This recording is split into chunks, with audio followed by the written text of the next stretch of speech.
Hello friends, good morning. Kannadathi ಚಾನಲ್ಗೆ ಸ್ವಾಗತ. ಇವತ್ತು ನಾನು ಇನ್ಸ್ಟೆಂಟ್ ದೋಸೆ ಬ್ಯಾಟರ್ ಯೂಸ್ ಮಾಡಿ ದೋಸೆ ಹೇಗೆ ಮಾಡೋದು ಅಂತ ತೋರಿಸ್ತಾ ಇದ್ದೀನಿ. ಇಲ್ಲಿ ನಾನು ಮಾರ್ನಿಂಗ್ ಎದ್ದ ತಕ್ಷಣ ಫಸ್ಟು ಚಿಯಾ ಸೀಡ್ಸ್ ಡ್ರಿಂಕ್ ಕುಡಿತೀನಿ. ನಿಮಗೆ ಗೊತ್ತೇ ಇರುತ್ತೆ ಚಿಯಾ ಸೀಡ್ಸ್ ಬಗ್ಗೆ. ಇಲ್ಲಿ ನಾನು ನೈಟು ಚಿಯಾ ಸೀಡ್ಸ್ ನೆನೆಸಿಟ್ಟು ಮಾರ್ನಿಂಗ್ ಬಿಸಿನೀರಿಗೆ ಚಿಯಾ ಸೀಡ್ಸ್ ನೆನೆಸಿಟ್ಟಿರೋದು ಹಾಕಿ ಹಾಗೆ ಸ್ವಲ್ಪ ಲೆಮನ್ ಜ್ಯೂಸ್ ಕೂಡ ಆ್ಯಡ್ ಮಾಡಿ ಕುಡಿತೀನಿ. ಇದು ನಂದು ಡೈಲಿ ಬೇಸಸ್ ಹಾಬಿ ಆಗಿದೆ. ಇವಾಗ ನಾವು ದೋಸೆ ಹೇಗೆ ಮಾಡೋದು ಅಂತ ನೋಡ್ಕೊಳ್ಳೋಣ. ಇಲ್ಲಿ ನಾನು minute fresh dosa batter use ಮಾಡಿದ್ದೀನಿ.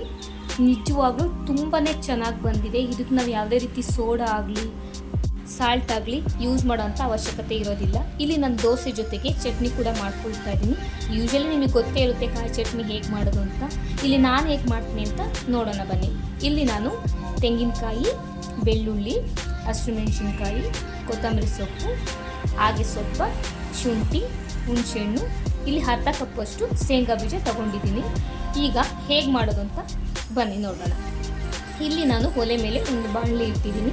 ಅದು ಬಿಸಿ ಆದಮೇಲೆ ಇಲ್ಲಿ ನಾನು ಏನು ತೊಗೊಂಡಿದ್ದೆ ಹಸಿಮೆಣಸಿನ್ಕಾಯಿ ಅದು ಹಾಕಿ ಬಿಸಿ ಮಾಡ್ತಾ ಇದ್ದೀನಿ. ಈಗ ಮಾಡಿದ್ರೆ ಚಟ್ನಿ ತುಂಬ ಟೇಸ್ಟಿಯಾಗಿ ಬರುತ್ತೆ. ಹಾಗೆ ಬೆಳ್ಳುಳ್ಳಿ ಕೂಡ ಆ್ಯಡ್ ಮಾಡ್ತಾ ಇದ್ದೀನಿ. ಹೀಗೆ ಮಾಡೋದ್ರಿಂದ ನಿಜವಾಗ್ಲೂ ತುಂಬಾ ಟೇಸ್ಟ್ ಬರುತ್ತೆ. ನೀವು ಕೂಡ ಒಂದ್ಸಲ ಟ್ರೈ ಮಾಡಿ. ಈಗ ಹಸಿಮೆಣಸಿನ್ಕಾಯಿ, ಬೆಳ್ಳುಳ್ಳಿ ಬಿಸಿ ಆಗಿದೆ. ಈಗ ನಾನು ಮಿಕ್ಸಿ ಜಾರ್ಗೆ ಹಾಕ್ಕೊಳ್ತಾ ಇದ್ದೀನಿ. ಈಗ ಅದೇ ಬಾಣಲಿಗೆ ನಾನು ತಗೊಂಡಿರೋಂಥ ಶೇಂಗಾ ಬೀಜ ಕೂಡ ಆ್ಯಡ್ ಮಾಡ್ತಾ ಇದ್ದೀನಿ. ಇದು ಸ್ವಲ್ಪ ಕಲರ್ ಚೇಂಜ್ ಆಗೋವರೆಗೂ ನಾವು ಬಿಸಿ ಮಾಡ್ಕೋಬೇಕಾಗುತ್ತೆ. ಲೋ ಫ್ಲೇಮಲ್ಲೇ ಇಟ್ಟು ಬಿಸಿ ಮಾಡ್ಕೊಳ್ಳಿ.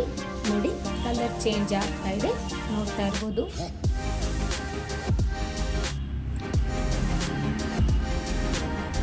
ನೋಡಿ, ಕಲರ್ ಚೇಂಜ್ ಆಗಿದೆ. ಸಾಕು, ಇಷ್ಟು ಚೇಂಜ್ ಆಗಿದೆ. ಈಗ ನಾನು ಆ ಮಿಕ್ಸಿ ಜಾರ್ಗೆ ಡೈರೆಕ್ಟ್ ಹಾಕ್ಕೊಳ್ಳೋದಿಲ್ಲ. ತಟ್ಟೆಗೆ ಹಾಕ್ಕೊಂಡು ಬಿಸಿ ಕಮ್ಮಿ ಆದಮೇಲೆ ಅದು ಸಿಪ್ಪೆ ಎಲ್ಲ ಬಿಡಿಸಿ ಆಮೇಲೆ ನಾನು ಮಿಕ್ಸಿಗೆ ಹಾಕ್ಕೊಳ್ತೀನಿ.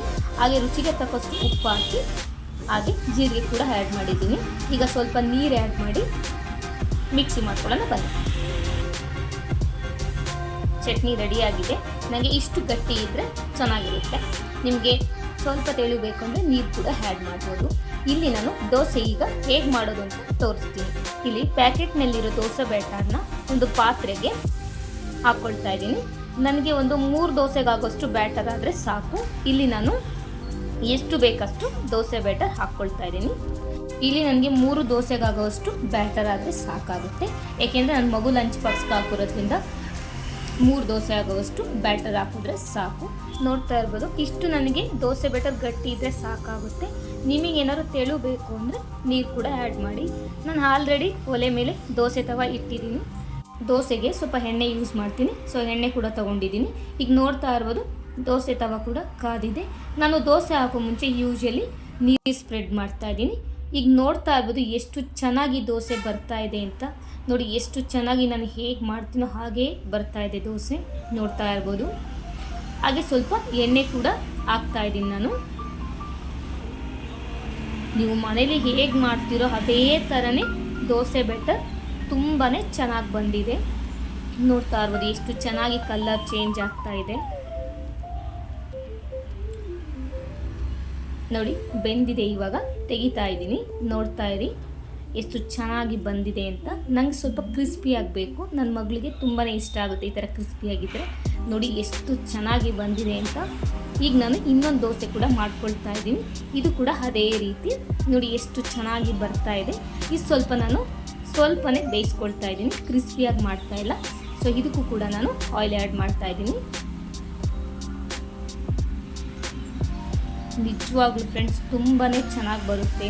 ನೀವು ಕೆಲಸಕ್ಕೆ ಹೋಗೋರಾಗಿದ್ದರೆ, ಇಲ್ಲ ಮಗು ಲಂಚ್ ಬಾಕ್ಸಿಗಾಗಿ ನಿಮಗೆ ಟೈಮ್ ಇಲ್ಲ ಅಕ್ಕಿ ನೆನೆಸಿ ರುಬ್ಬಿ ಮಾಡೋದಕ್ಕೆ ಅಂದರೆ ಈ ಥರ ಇನ್ಸ್ಟೆಂಟ್ ದೋಸೆ ಬ್ಯಾಟರ್ ತರಿಸ್ಕೊಂಡು ಆರಾಮಾಗಿ ಮಾಡ್ಬೋದು. ನೋಡಿ ಎಷ್ಟು ಚೆನ್ನಾಗಿ ಬಂದಿದೆ ಅಂತ.